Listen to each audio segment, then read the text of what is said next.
बंदी छोड़ सतगुरु रामपाल जी परमेश्वर जी की जय हो। सत्साई भाई और बहनों, दया परमपिता परमेश्वर सारी सृष्टि के रचनहार सतगुरु रामपाल जी भगवान की, जिनके शुभ आशीर्वाद से, जिनकी विशेष कृपा दृष्टि से, जिनकी विशेष दया दृष्टि से आप और हम सभी साध संगति से जुड़े हुए सत्सेवक भाई बहन पूज्य गुरुदेव भगवान के कर कमलों द्वारा अनुवादित की गई, सरलार्थ की गई पुस्तक यथार्थ भक्ति बोध के ऊपर वीडियो के माध्यम से भक्ति मार्ग के गूढ़ रहस्यों को समझ रहे हैं।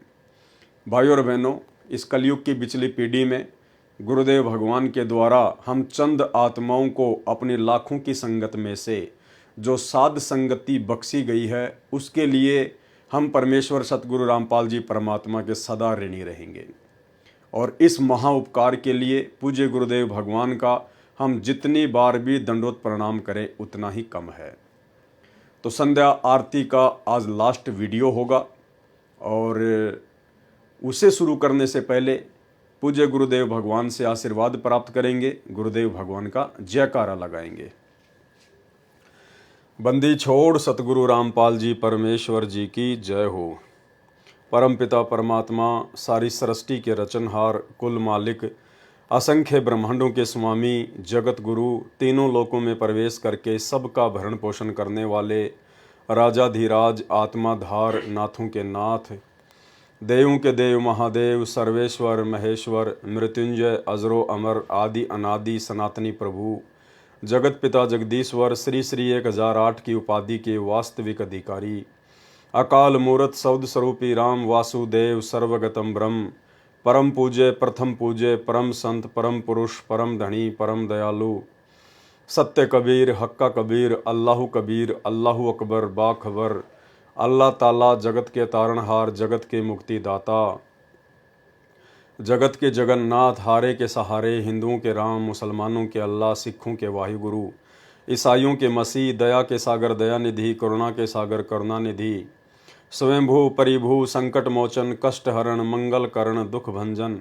अविगत कबीर, निर्विकार निर्विषम परमात्मा, अलय अलेख सतगुरु, आदि अनादि सतगुरु, असली मर्यादा पुरुषोत्तम, असली राम, असली कृष्ण, असली घनश्याम, असली मुरारी, राजाओं के राजा, महाराजाओं के महाराजा, शहंशाहों के शहंशाह, सम्राटों के सम्राट, भगवानों के भगवान, अल्लाहों के अल्लाह, प्रभुओं के प्रभु, मसीहाओं के मसीह, सच्चे वाहिगुरु, बाबाओं के बाबा, पीरों के पीर, सेठों के सेठ, जगत सेठ, सावड़सा सेठ, सर्वगुण संपन्न, अनंत कोटि कलाओं के स्वामी, अनंत कोटि ब्रह्मांडों के नायक, योगियों में महायोगी, ध्यानियों में महाध्यानी, सिद्धों में परम सिद्ध, ज्ञानियों में तत्व ज्ञानी, ब्रह्म ज्ञानी, महाज्ञानी, परम ज्ञानी, सर्वश्रेष्ठ ज्ञानी, विज्ञानी, युवा कबीर, समरथ कबीर, असमवात, अमित ओजा, सच्चे रहनुमा, करीम अल्लाह, सुभान अल्लाह, दुनिया के अंतिम पैगंबर, 8 सितंबर 1951 से गांव धनाना, जिला सोनीपत, हरियाणा, भारतवर्ष की पावन भूमि पे प्रकट रियल कल की भगवान श्री नारायण साकार हरि, बाबा साहेब, संत श्रोमणी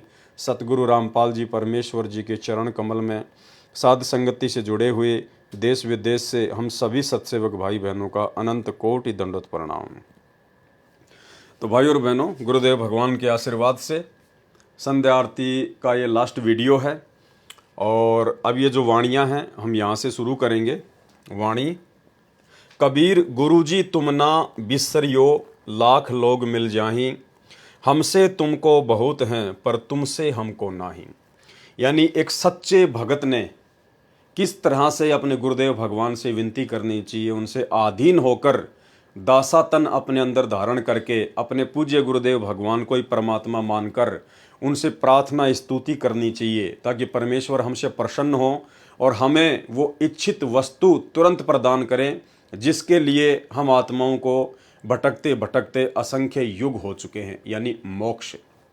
और भाइयों और बहनों, सबसे पहली जो कंडीशन है मोक्ष प्राप्त करने की, गुरुदेव भगवान बार बार सत्संग में कहते हैं कि सबसे पहले आपने अपनी पिछली गलतियों को सुधारना पड़ेगा। पिछली गलतियां मतलब असंख्य युगों से हम पूज्य गुरुदेव भगवान की, कबीर परमात्मा की शरण में रहते हुए आ रहे हैं, लेकिन हर बार हम लोग एक ही गलती कर जाते हैं और वो गलती है उस वक्त वो कबीर परमात्मा जो सतगुरु रूप धारण करके आता है, गुरु रूप धारण करके आता है, अपने नूरी तेजपुंज वाले शरीर के ऊपर एक हल्का और कोट धारण करके आता है, हम इंसानों जैसा इंसान बन के आता है, एक आम व्यक्ति जैसी लीला करता है, हम उस वक्त उस पूर्ण परमेश्वर को सतगुरु रूप में ना पहचान कर हम किसी और को ही भगवान मानते रहते हैं, जिस कारण से असंख्य युगों से इस परमेश्वर की शरण में रहते रहते भी हम आज तक मोक्ष प्राप्त नहीं कर पाए। और वर्तमान में गुरुदेव ने सबसे पहले हमें यही बात समझाई कि जो गलती तुमने 650 साल पहले की थी वो गलती आज मत दोहराना। और 650 साल पहले सबसे बड़ी गलती थी गुरु को परमात्मा ना मानने की गलती। परमेश्वर ने बार बार अपने सत्संगों में हम समझाया। एक छोटा सा सत्संग आपको सुनाएंगे जिसमें परमेश्वर कह रहे हैं कि 650 साल पहले तुम्हें जो सुख हो रहे थे उस आधार से तुम केवल ऊपरी मन से, केवल जुबान से अपने गुरु को परमात्मा कहते थे कि हमारे गुरुजी तो परमात्मा आए हुए हैं, हमारे गुरुजी तो भगवान हैं। और परमात्मा कहा भी करते थे 650 साल पहले कि भाई आप मुझे परमात्मा नहीं मानते, लेकिन हम कहते नहीं, हम आपको परमात्मा ही मानते हैं, हम आपको भगवान ही मानते हैं। लेकिन अंतर्यामी से कुछ भी छुपा हुआ नहीं था। उन्हें पता था कि ये ऊपरी मन से मुझे परमात्मा परमात्मा कह रहे हैं, लेकिन इनके अंदर बिल्कुल भी जगह नहीं है। सुनिए सत्संग। परमात्मा ने ये देखना चाहा कि ये मेरे विचारों को से कितने परिचित हैं, इनके अंदर कुछ दृढ़ता भी है जो ये बोलते हैं कि हम तो मोक्ष चाहते हैं, हम आपके अतिरिक्त किसी को नहीं चाहते हैं, आप हमारे परमात्मा हो, आपसे हमें वो सुख मिले हैं जो हमें कहीं पर भी प्राप्त नहीं हुए थे। ये ऊपरले मन से कह रहे हैं या इनके अंदर भी कोई स्थान है। ये परीक्षा लेने के लिए परमात्मा ने, कबीर परमेश्वर ने एक लीला की थी।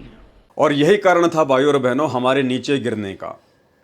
हमने परमेश्वर से झूठ कहा कि हम आपको परमात्मा मानते हैं, लेकिन वे तो अंतर्यामी हैं, उन्हें तो अंदर की बात का पता है। इसलिए परमेश्वर ने 64 के 64 लाख अपने शिष्यों को एक परीक्षा के माध्यम से रिजेक्ट कर दिया। और आज वर्तमान में सतगुरु रामपाल जी भगवान स्वयं वो कबीर परमात्मा सतलोक से अवतरित हैं, सतलोक से इस मृतलोक में प्रकट हैं, विद्यमान हैं।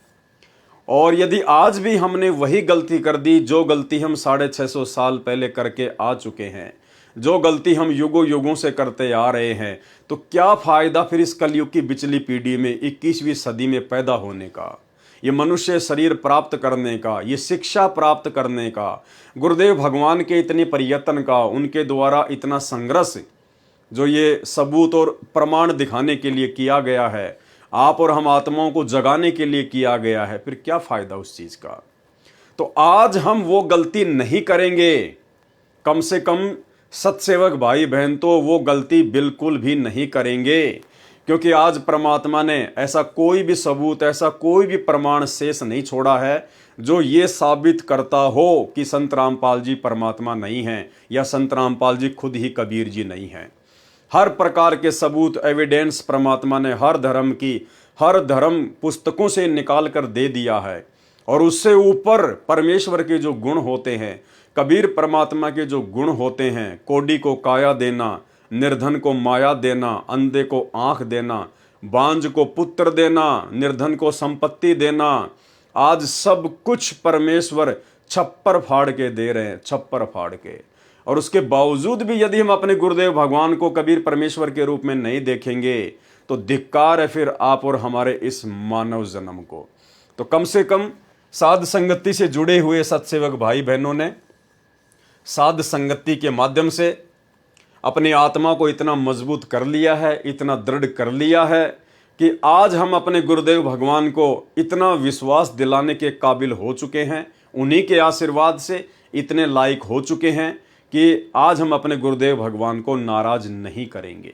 क्योंकि एक सत्संग में गुरुदेव भगवान ने बताया कि बच्चों जब से तुम सतलोक से विछुड़ के आए हो उसी दिन से सतलोक से एक विमान प्रतिदिन तुम्हें लेने के लिए त्रिकुटी पर रोज आता है। लेकिन साथ में गुरुदेव ने यह भी बताया कि आज तक वो विमान खाली ही गया है, आज तक वो विमान खाली ही गया है, कोई भी उस विमान में बैठने के योग्य भगत नहीं हो पाया।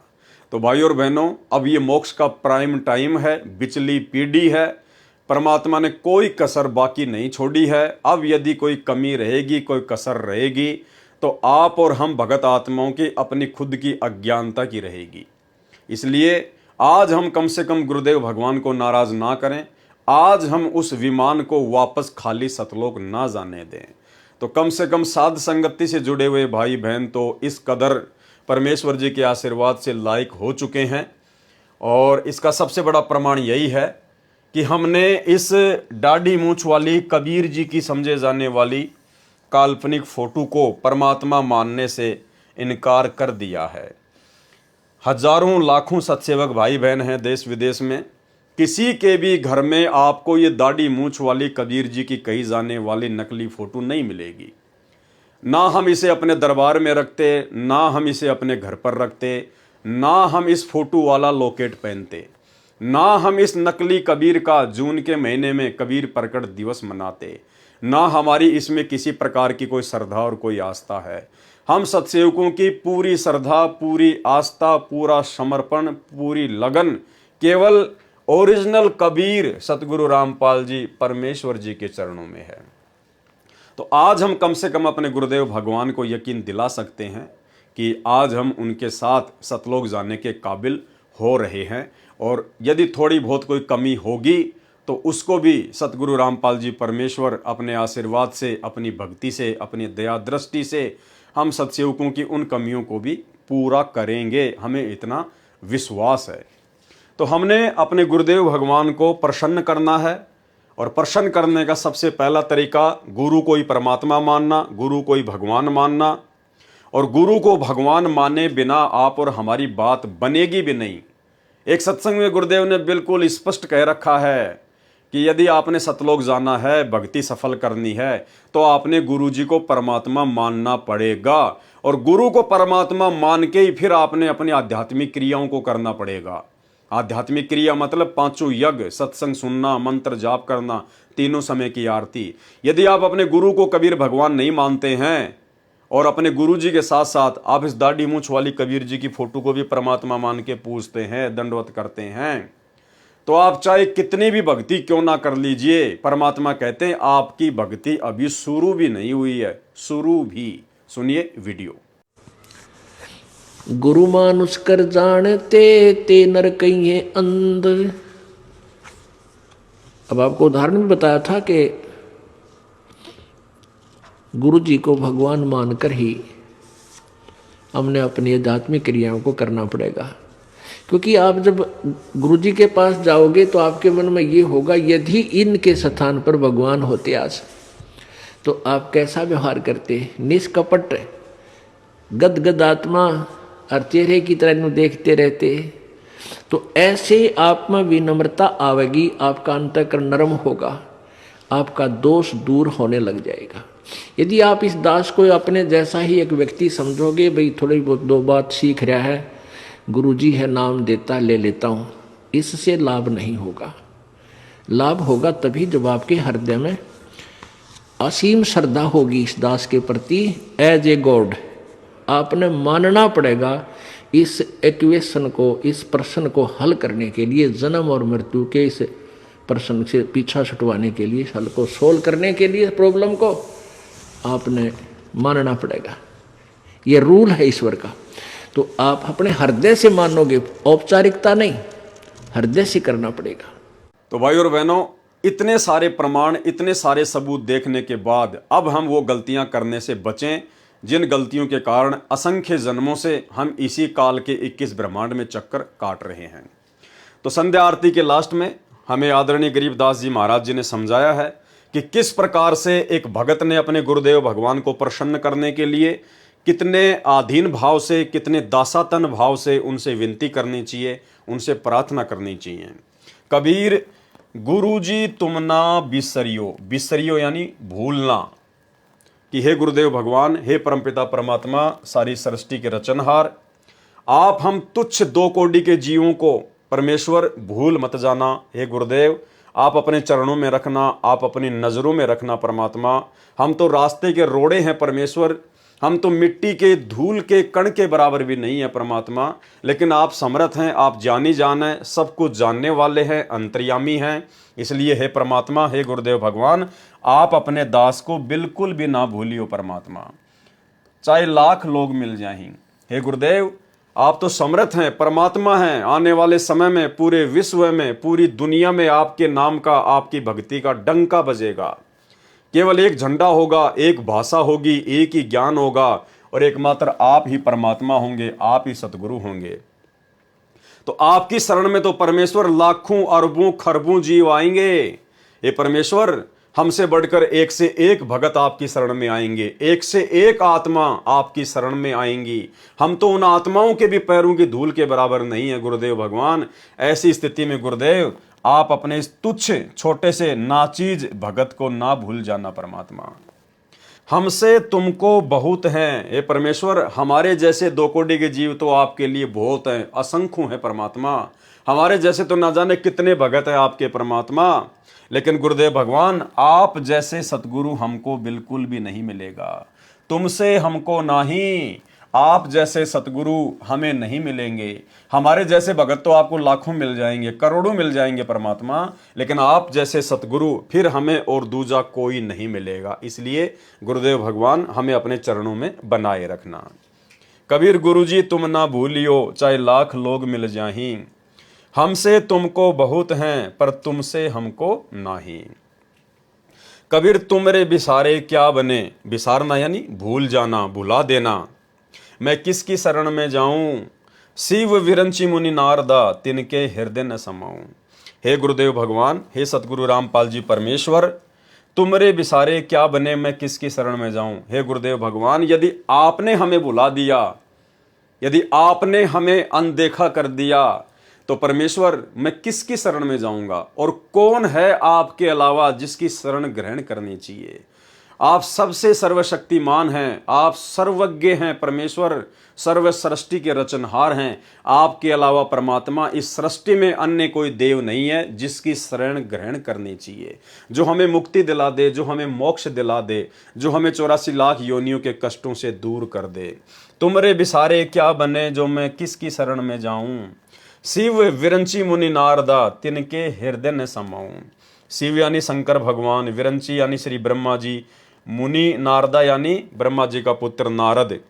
कहते हैं परमात्मा, आपने यदि हमें नीचे गिरा दिया, आपने यदि हमें भुला दिया, तो परमात्मा हम तो ना घर के रहेंगे ना घाट के रहेंगे गुरुदेव भगवान।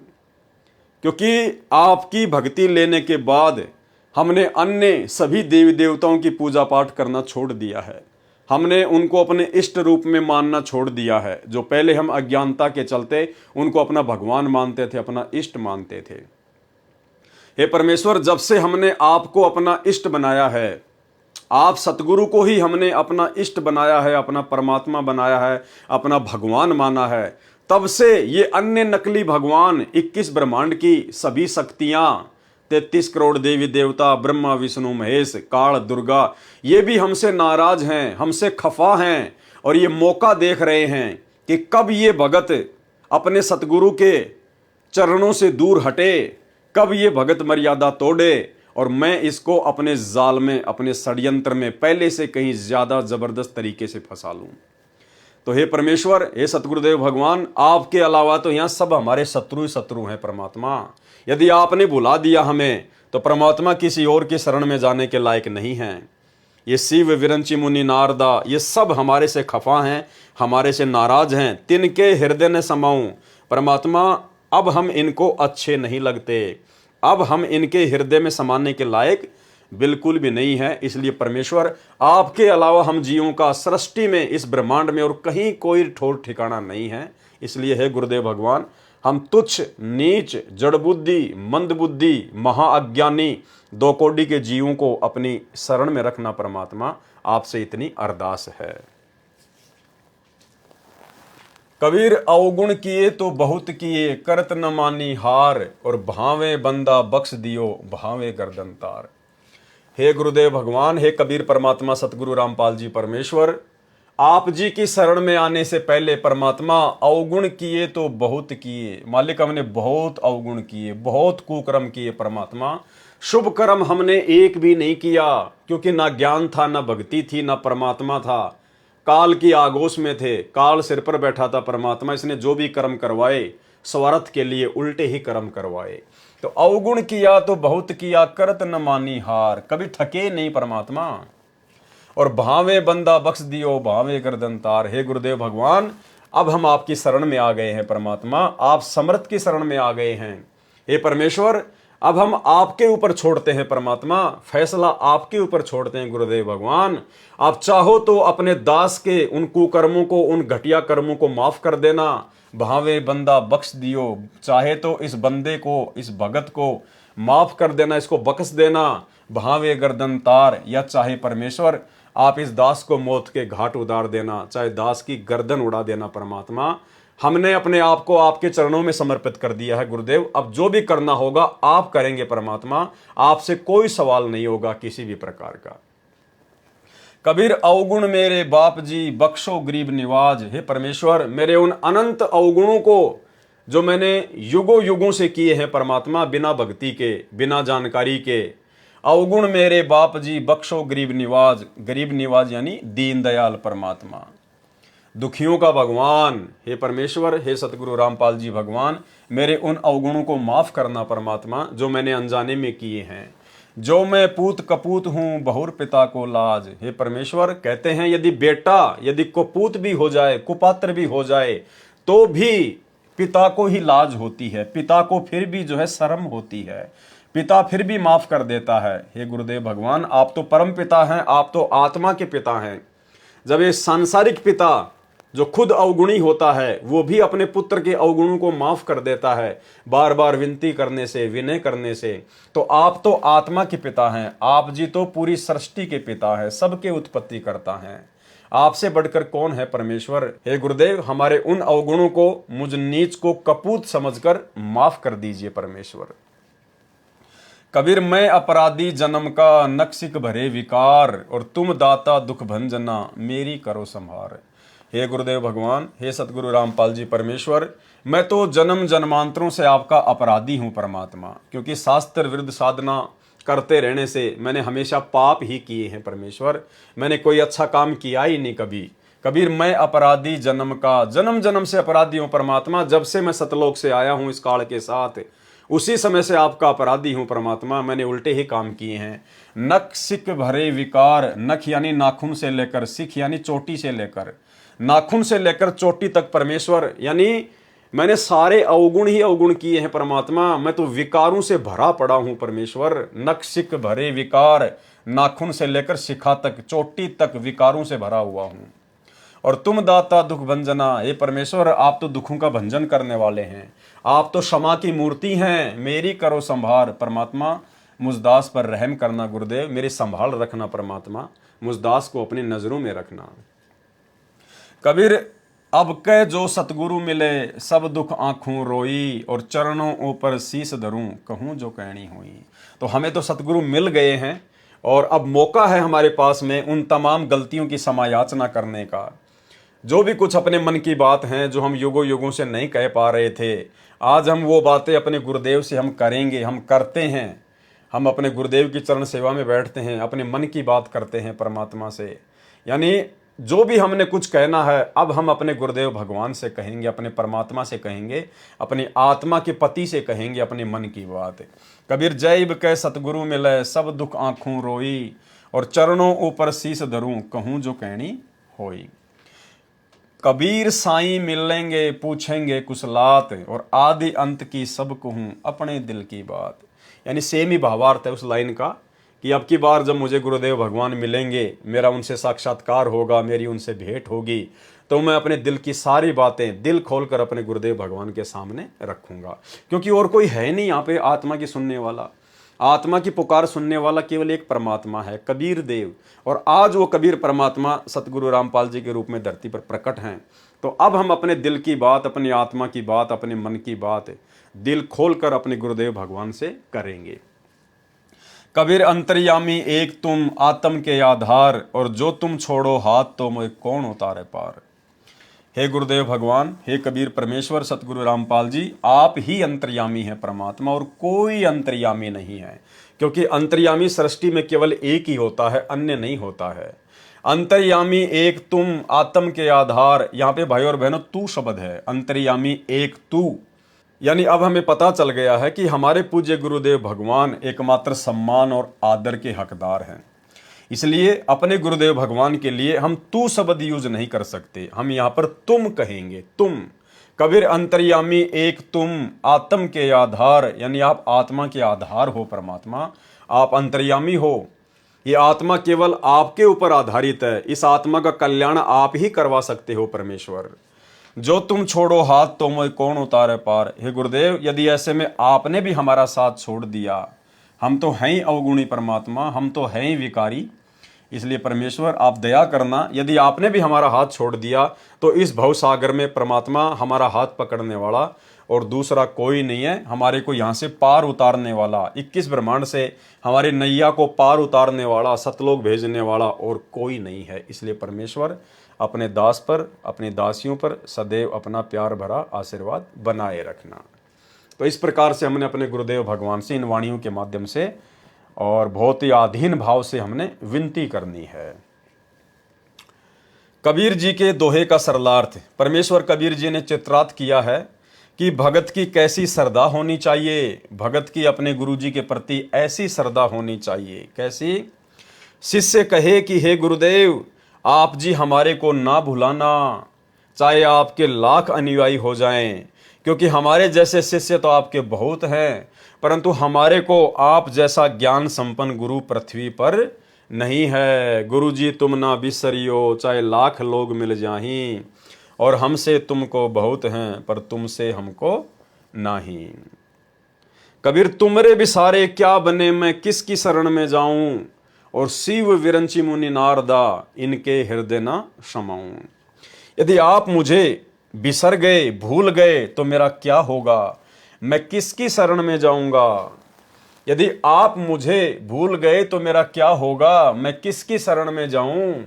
आपका ज्ञान अन्य को सुनाता हूं कि केवल एक परमात्मा की भक्ति पूजा करो, अन्य देवताओं की पूजा मत करो। एक कै साधे सब सदें, सब साधे सब जाए, माली सींचे मूल को, फले फूले अघाए।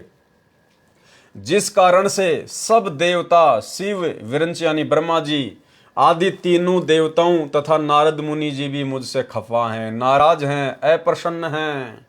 उनके हृदय में मेरे लिए स्थान नहीं है, उनको मैं एक आंख अच्छा नहीं लगता। इसलिए कृपा आप ना भूल जाना। हे गुरुदेव, आप हमें ना भुला देना।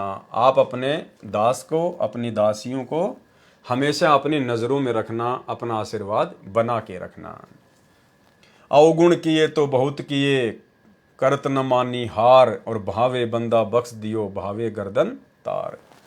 हे परमेश्वर, अनगणित पाप कर दिए, कभी हार नहीं मानी।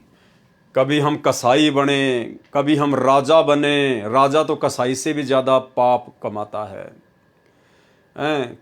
हम जो एक किसानी का काम करते हैं, इसमें भी परमात्मा कहते हैं एक हड़ाई और 100 कसाई, इतना पाप खेती बाड़ी में होता है। तो आज से पहले जब हम परमात्मा की शरण में नहीं थे तो ये सारे पाप कर्म हमारे ऊपर लगते थे। इसलिए कहा है, हे परमेश्वर, अनगणित पाप कर दिए, कभी हार नहीं मानी। अर्थात बिना ज्ञान के पाप भी उमंग के साथ करता रहा, कभी आलस्य नहीं किया। हे परमात्मा, हे गुरुजी, हे परमात्मा, हे गुरुजी, यानी गुरुजी को ही परमात्मा कहना होता है, गुरुजी ही परमात्मा होता है। भाई और बहनों, ये बीच बीच में परमात्मा इस प्रकार से संकेत करते हैं। देखो, हे परमात्मा, फिर हे गुरुजी, यानी गुरु ही परमात्मा रूप में धरती पर प्रकट होते हैं। आज सतगुरु रामपाल जी स्वयं ही परमात्मा है, स्वयं ही ये कबीर देव हैं। और इसीलिए तो हमने इस दाढ़ी मूंछ वाली कबीर जी की नकली फोटो को परमात्मा मानना छोड़ दिया है। हे परमात्मा, हे गुरुजी, अब आपकी शरण में आ गया हूं, चाहे इस बंदे, इस मनुष्य को, इस भगत को क्षमा करो, चाहे गर्दन उतार लो, परंतु रखियो अपनी शरण में। हे गुरुजी, आप मेरे ऊपर ऐसी मेहर दया करो जैसे पिता अपने पुत्र के सर्व अपराधों को क्षमा करता है। जो मैं पूत कपूत हूं, बहुर पिता को लाज। ऐसे ही गुरुदेव रूपी मेरे पिताजी मुझे क्षमा करो। हे गरीब निवाज, मेरे अवगुण बख्शो। यदि मैं अच्छा शिष्य नहीं हूं, यदि मैं कपूत हूं, तो आप पिता के तुल्य हैं। यदि आप मेरे पाप क्षमा नहीं करोगे तो पिता होने के नाते शर्म लगेगी। जो मैं पूत कपूत हूं, बहुर पिता को लाज। यदि आपकी शरण में आने के बाद भी आपने मेरे पाप कर्मों का सत्यानाश नहीं किया, मेरे उन अपराधों को क्षमा नहीं किया, मुझ नीच को नहीं बख्शा, तो एक पिता होने के नाते आपको शर्म लगेगी। बहुर पिता को लाज।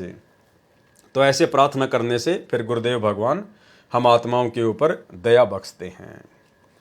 हे गुरुदेव, तत्व ज्ञान न होने के कारण मैं तो जन्म से ही गलतियां अपराध करता आ रहा हूं। मेरे में तो नख, पैर के नाखून से लेकर सिख यानी शिखा, सिर की चोटी तक विकार भरे पड़े हैं। अर्थात मैं तो पापों से सना पड़ा हूं, अर्थात पापों से भरा पड़ा हूं। हे दाता, आप तो दुख नाश करने वाले हो। मेरी ओर ध्यान दो, मेरी संभाल करो, मेरी केयर टेक करो। गुरुदेव भगवान, मेरी संभाल करो। तत्व ज्ञान के पश्चात भगत की श्रद्धा ऐसी हो जाती है, भगत कहता है कि यदि अब की बार सतगुरु मिल गए, जय इबके सतगुरु मिले, सब दुख आंखों रोए, और चरणों ऊपर शीस धरूं, कहूं जो कहनी होए। अब की बार सतगुरु मिल गए तो अपना सर्व दुख रो रो कर बताऊंगा, चरणों के ऊपर सिर रखकर सर्व बातें करूंगा। परमेश्वर कबीर जी ने भगत की सच्ची श्रद्धा के लक्षण बताए हैं कि भगत कहता है कि साईं अर्थात गुरुदेव मिलेंगे, कबीर साईं मिलेंगे, पूछेंगे कुशलात, आदि अंत की सब कहूं अपने दिल की बात। कि साईं अर्थात गुरुदेव मिलेंगे। देखो साईं का मतलब क्या होता है? परमात्मा, भगवान, मालिक। और यहाँ गुरुदेव कह रहे हैं साईं अर्थात गुरुदेव, यानी वो गुरुदेव ही साईं है, गुरुदेव ही मालिक है, गुरुदेव ही परमात्मा है, कबीर है। कि साईं अर्थात गुरुदेव मिलेंगे, कुशल मंगल पूछेंगे, आदि अंत अर्थात शुरू से लेकर आखिर लास्ट तक की अपने दिल की सब बातें कहूंगा। हे गुरु भगवान, क्या कहा है? हे गुरु भगवान, यानी गुरु ही भगवान होता है। हे गुरु भगवान, आप तो अंतर्यामी हैं, अंतर्यामी एक तुम, आत्म के आधार, और एकमात्र आप ही आत्मा के सहारा हैं, आत्मा के आधार हैं। और जो तुम छोड़ो हाथ तो मुझे कौन उतारे पार। यदि आपने मेरा हाथ छोड़ दिया तो मुझे कोई पार नहीं कर सकता। आप इस भले बुरे दास दासी को चरणों से दूर मत करना, अपनी शरण में रखना। परमेश्वर कबीर जी के दोहों का सरलार्थ संपूर्ण हुआ। शब्द नंबर 5 ये लास्ट का है। मेरे गुरुदेव भगवान के सरलार्थ की आवश्यकता नहीं है, यह तो अपने आप ही सरल है। मेरे गुरुदेव भगवान दियो काट काल की फांसी। तो गुरुदेव भगवान ने जानबूझकर इस शब्द के सरलार्थ को अपने कर कमलों से नहीं लिखा, जानबूझ के छोड़ दिया परमात्मा ने। और कह रहे हैं कि ये तो अपने आप में बहुत सरल है, जबकि पूरी संध्या आरती में यदि सबसे कठिन कोई शब्द है, सबसे कठिन यदि कोई चौपाइयां हैं, तो मेरे गुरुदेव भगवान के सरलार्थ की हैं, जिनके अंदर परमात्मा ने लास्ट की 2 चौपाइयों में गहरा गूढ़ ज्ञान छुपा रखा है। अब भाई और बहनों, ये जो शब्द है मेरे गुरुदेव भगवान दियो काट काल की फांसी, ये कोई आदरणीय गरीबदास जी महाराज जी का लिखा हुआ नहीं है, ये कोई कबीर जी का लिखा हुआ नहीं है, किसी अन्य साधु संत महात्मा का लिखा हुआ नहीं है। ये स्वयं सतगुरु रामपाल जी परमेश्वर जी ने अपने कर कमलों से गुरु शिष्य परंपरा का निर्वाह करते हुए और अपने पूज्य गुरुदेव, अपने मुंह बोले पूज्य गुरुदेव, आदरणीय राम देवानंद जी के महिमा में लिखा है। क्योंकि 17 फरवरी 1988 को सतगुरु रामपाल जी ने गुरु शिष्य परंपरा का निर्वाह करते हुए जिस प्रकार 650 साल पहले इसी परमात्मा ने, जब ये कबीर नाम से आए थे, इन्होंने काशी के पंडित रामानंद जी को अपना मुंह बोला गुरु बनाया। दुनिया की नजरों में तो कबीर जी के गुरु पंडित रामानंद जी थे, लेकिन आध्यात्मिक दृष्टि से पंडित रामानंद जी के गुरु कबीर जी थे।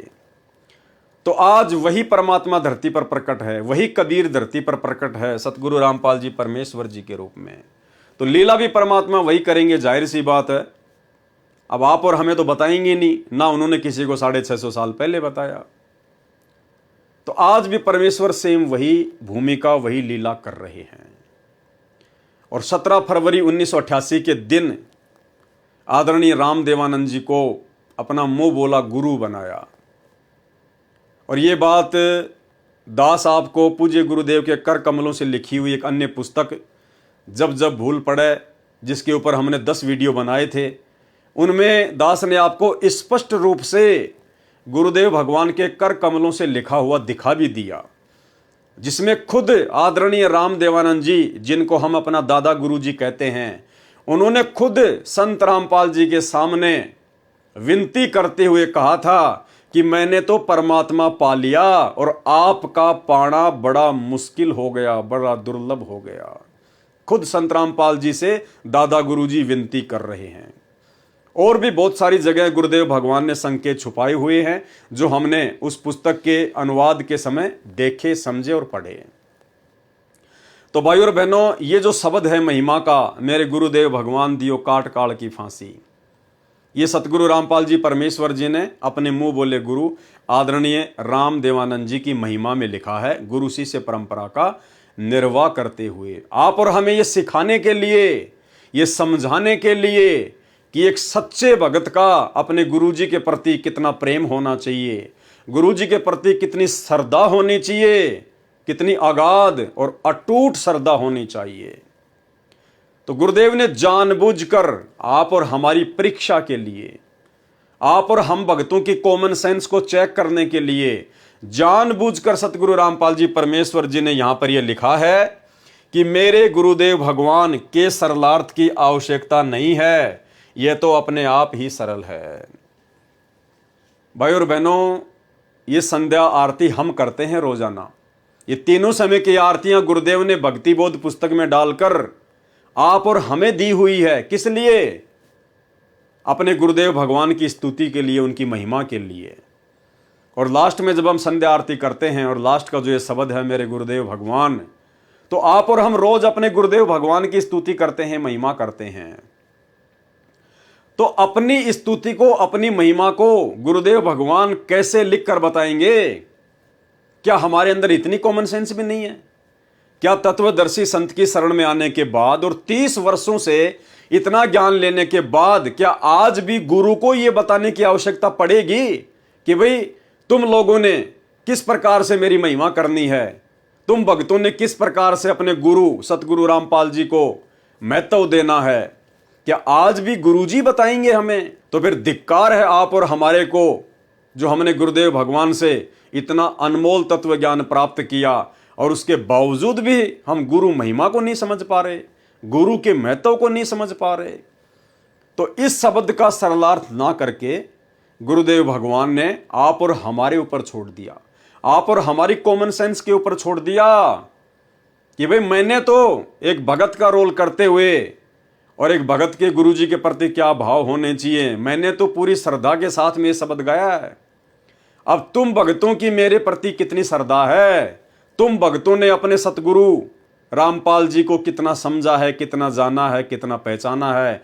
अब ये तुम्हारी कॉमन सेंस के ऊपर है कि तुम भी रट्टा ही मारोगे क्या, कि जैसे मैंने अपने गुरुजी के लिए वो शब्द लिख दिया मेरे गुरुदेव भगवान, और लास्ट की 2 चौपाइयों में सतगुरु रामपाल जी अपने मुंह बोले गुरुजी की उनका नाम लिखकर महिमा कर रहे हैं। तो हम भक्तों की क्या जिम्मेदारी बनती है? अरे हमारे गुरु सतगुरु रामपाल जी हैं, आदरणीय राम देवानंद जी हमारे गुरु जी नहीं हैं। हम अपने गुरुदेव सतगुरु रामपाल जी परमेश्वर जी की महिमा के लिए पैदा हुए हैं। हम दादा गुरु जी की महिमा करने के लिए पैदा नहीं हुए। दादा गुरु जी तो आप और हमारी तरह खुद एक भगत थे, आप और हमारी तरह एक सामान्य मानुष थे, इंसान थे। उनको तो गुरु जी ने खड़ा किया था लोक दिखावे में, गुरु शिष्य परंपरा का निर्वाह करने के लिए। तो ये आप और हमारी कॉमन सेंस के ऊपर छोड़ दिया सतगुरु रामपाल जी परमेश्वर जी ने कि हम क्या करेंगे इस शब्द को लेकर, या फिर तोते की तरह रट्टा ही मारेंगे। जैसा सतगुरु रामपाल जी अपने गुरु जी की महिमा कर रहे हैं तो हम भी उन्हीं वाणियों को वैसा ही बोलेंगे। तो फिर महिमा किसकी हुई, दादा गुरु की या सतगुरु रामपाल जी परमेश्वर जी की? तो शब्द क्या है? ये शब्द है, मेरे गुरुदेव भगवान भगवान दियो काट काल की फांसी।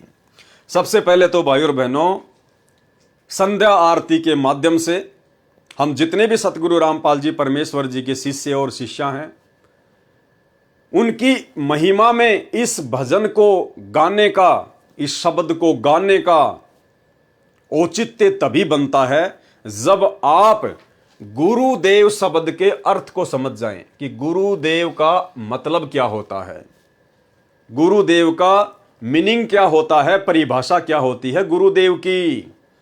जब तक हम इस गुरुदेव शब्द को नहीं समझेंगे तो हमारे द्वारा इस शब्द के माध्यम से की गई महिमा का कोई लाभ नहीं, कोई फायदा नहीं। हम महिमा तो कर रहे हैं अपने गुरुदेव भगवान सतगुरु रामपाल जी की, और उन्हें कह रहे हैं मेरे गुरुदेव भगवान दियो काट काल की फांसी, मेरे गुरुदेव भगवान दियो काट काल की फांसी। हम अपने गुरुदेव को भगवान भी कह रहे हैं, और एक बार नहीं 2 बार कह रहे हैं, और उसके बावजूद भी भगवान मान रहे हैं इस दाढ़ी मूंछ वाले कबीर जी के नकली फोटो को। परमात्मा मान रहे हैं, भगवान मान रहे हैं इस कबीर जी की नकली फोटो को। तो फिर आपने अपने गुरुदेव की महिमा की, क्या महिमा किया आपने? आप तो दोगला आचरण कर रहे हैं जो भक्ति मार्ग में नहीं चलता। तो सतगुरु रामपाल जी परमेश्वर जी ने गुरुदेव शब्द का क्या अर्थ बताया। गुरु देव, देव का अर्थ बताया परमात्मा, भगवान, मालिक। गुरुदेव यानी गुरु भगवान। उसके बावजूद भी परमात्मा ने 2 बार भगवान लिखा है ताकि हमारी आंखें खुलें, अन्यथा गुरुदेव शब्द ही काफी है गुरु को परमात्मा मानने के लिए। सुनिए गुरुदेव शब्द की परिभाषा। हरण कर लिया है तो फिर उसके विषय में बताते हैं, गुरु मानुष कर जानते ते नर कहिए अंध, ओवे दुखी संसार में आगे यम के फंद।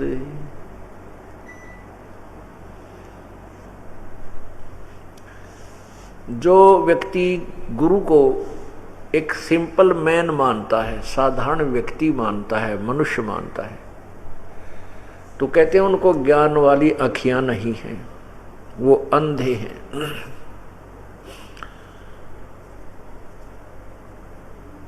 फिर वो कहते हैं उनको पूर्ण लाभ उस संत से नहीं मिलेगा। होवे दुखी संसार में, फिर आज्ञा यम यानी काल के फंद, काल के जाल में वो फंसा रह जाएगा। गुरु मानुष कर जानते और करे चरणामृत को भी पान, ते नर नरक में जावेंगे भाई युग युग बने समान। गुरु आपने धारण भी कर रखा है और गुरु जी को आप वैसे साधारण व्यक्ति मान रहे हो, और फिर देखम देखा दूसरे चरणामृत बनाकर ग्रहण कर रहे हैं और वो भी ले रहा है, वो लोग दिखावा है, उससे लाभ नहीं होगा, अर्थात उसको परमात्मा की प्राप्ति नहीं होगी, मोक्ष नहीं होगा। अब प्रश्न उठता है, तो क्या गुरु भगवान होता है? वैसे तो भगवान राम, अल्लाह, खुदा, गॉड, स्वामी, मालिक, ये एक शक्ति बोधक शब्द होते हैं, उपमात्मक शब्द हैं। जैसे हम गुरुदेव कहते हैं, गुरुदेव का अर्थ होता है गुरु भगवान, गुरु मेरे गुरु मालिक, गुरु परमात्मा। देव का अर्थ ही परमात्मा होता है। तो भाइयों और बहनों समझ में आ गया होगा। उसके बाद मेरे गुरुदेव भगवान दियो काट काल की फांसी। हमने केवल अपने गुरुदेव भगवान से ही विनती करनी है, केवल उन्हीं से प्रार्थना करनी है। इस 21 ब्रह्मांड से ये जन्म मरण के रोग को समाप्त करवाने के लिए, ये जन्म मरण की फांसी को समाप्त करवाने के लिए, ये पशु पक्षियों की योनियों से सदा सदा के लिए मुक्ति प्राप्त करने के लिए हमने केवल अपने गुरुजी से ही प्रार्थना करनी है और किसी से कोई स्तुति कोई प्रार्थना नहीं करनी है। हमने इस दाढ़ी मूंछ वाली कबीर जी की फोटो को भगवान मान के उनसे प्रार्थना नहीं करनी कि हे कबीर जी मेरी फांसी काटियो, 21 ब्रह्मांड से मेरा उद्धार करियो, मेरा मोक्ष करियो। ये जड़ है, ये मुर्दा फोटो है, ये ना चल सकती, ना बोल सकती, ना हिल सकती, ना डुल सकती, ना खा सकती, ना पी सकती, ना सत्संग सुना सकती, ना नाम दे सकती, ना आशीर्वाद दे सकती, कुछ नहीं कर सकती। ये केवल एक मुखौटा है, एक निर्जीव वस्तु है। सजीव जिंदा हमारे सामने है, सतगुरु रामपाल जी परमेश्वर जी हैं। हमने केवल इन्हीं से हर प्रकार की इच्छा, हर प्रकार की डिमांड, हर प्रकार की स्तुति, हर प्रकार की प्रार्थना केवल हमने अपने गुरुदेव भगवान से करनी है। अन्य किसी भी देव महादेव से, किसी भी शक्ति से हमने सौपन में भी कोई इच्छा जाहिर नहीं करनी है, क्योंकि सबसे बड़े परमात्मा, सबसे बड़े देव, सबसे बड़ी शक्ति है सतगुरु रामपाल जी। ये स्वयं सतलोक के राजा हैं, कबीर भगवान हैं। मेरे गुरुदेव भगवान दियो काट काल की फांसी, अवगुण किए घनेरे फिर भी भले बुरे हम थारे। यहां पर शब्द है तेरे। हम अपने गुरुदेव के लिए तेरे शब्द यूज नहीं कर सकते। तो राजस्थानी में थारे बोलते हैं, थारे यानी जैसे आप, इस प्रकार राजस्थान में बोलते हैं थारा, थारी, थारे। तो एक सम्मानजनक हो जाता है ये। अवगुण किए घनेरे फिर भी भले बुरे हम थारे। हे परमेश्वर, मैं तो हूं ही अवगुणी। मैंने तो जन्म से लेकर और वर्तमान समय तक और ना जाने पिछले जन्म जन्मांतरों में जब मैं आपकी शरण में नहीं था, इस तत्व ज्ञान से परिचित था, हे परमेश्वर मैंने तो अवगुण ही किए हैं मालिक। गुण तो मैंने एक भी किया ही नहीं, अच्छा कर्म तो एक भी किया ही नहीं। हे परमात्मा, आज हमें ज्ञान हो गया, इसलिए अब हम जैसे भी हैं, हम भले थे या बुरे थे परमात्मा, लेकिन हम आपके हैं। हे गुरुदेव भगवान, हम आपके हैं। अवगुण किए घनेरे फिर भी भले बुरे हम थारे। दास को जान के निपट नादान, मोहे बख्श दियो अविनाशी।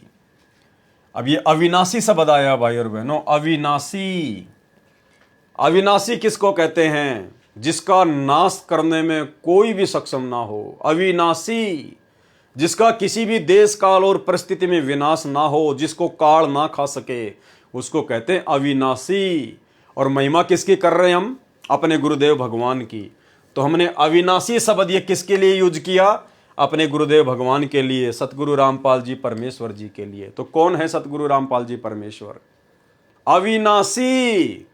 तो अविनाशी मां के गर्भ से जन्म लेके आएगा क्या? अरे अविनाशी परमात्मा 8 सितंबर 1951 को मां के गर्भ से जेल में लिपट के आएगा क्या? ये कॉमन सेंस की बात है। और इसीलिए हम सत्सेवकों ने सतगुरु को अविनाशी मानकर 8 सितंबर को इनका प्रकट दिवस मनाना शुरू किया। और इस कागज की फोटो को जो कबीर भगवान की समझी जाती है, हमने इसको रिजेक्ट कर दिया कि हमारे अविनाशी हमें समझ में आ चुके हैं। अविनाशी सतगुरु, अविनाशी परमात्मा केवल सतगुरु रामपाल जी परमेश्वर हैं। तो यहां पर अविनाशी शब्द कहकर परमेश्वर की महिमा की गई है, अविनाशी कहकर। तो भाई या तो आप सतगुरु रामपाल जी परमेश्वर जी को अविनाशी कहना छोड़ दो। अगर आप जी इस दाढ़ी मूंछ वाली कबीर जी की फोटो को भगवान मानते हैं, जून के महीने में इसका प्रकट दिवस मनाते हैं, तो फिर आप संत रामपाल जी को अविनाशी कहना छोड़ दीजिए। फिर आप ये दो नाव की सवारी भक्ति मार्ग में नहीं चलेगी। ना घर के रहोगे, ना घाट के, अंत में धोबी के कुत्ते बन के घूमोगे यहीं पे। क्योंकि गुरु मानुष कर जानते ते नर कहिए अंध, ओमे दुखी संसार में और आ गए यम के फंद। कबीरा ते नर अंध हैं जो गुरु को कहते और हरि के रूठे ठोर हैं, गुरु रूठे नहीं ठोर। यदि आप अपने गुरु जी को परमात्मा नहीं मानते हैं, अविनाशी नहीं मानते हैं, कबीर नहीं मानते हैं, तो भाई और बहनों, फिर इस जन्म में तो मोक्ष की उम्मीद बिल्कुल भी मत करना।